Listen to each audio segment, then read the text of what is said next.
দিয়ে মুক্তি স্থাপন করতে যাবে না।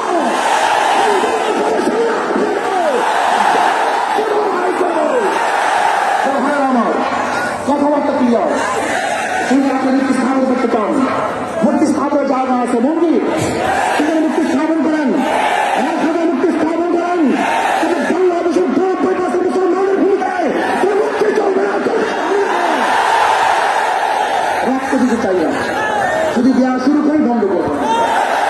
রক্ত দিতে চাই না, দেওয়া শুরু করলে রক্ত বন্ধ হয় না। মুসলমানের রক্ত দেওয়া বন্ধ করতে পারে নাই।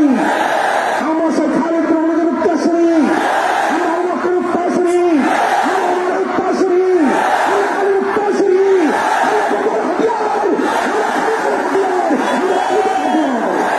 আমরা চক্র ধরে আবু চক্রকে কোটা দুনিয়া থেকে বিদায় না দেওয়া পর্যন্ত না ছাড়াতে আমরা নেই। আমার কথাবার্তা ক্লিয়ার। আমি প্রশাসনকে অনুরোধ করবো, রক্ত দিতে চাই না, মারামারি করতে চাই না, বিচ্ছেদ করতে চাই না, বিভেদ করতে চাই না।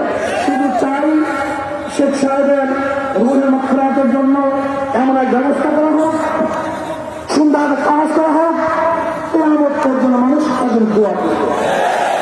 কিন্তু রাশিয়ার লেনিনের 72 বন্দুকটি যদি ক্যারি নিয়ে তুলে সাগরে নিক্ষেপ করতে পারে, তাহলে আমি মনে করি শেখ সাহেবের এই মুক্তিকে আজকের কালকে উঠিয়ে সেই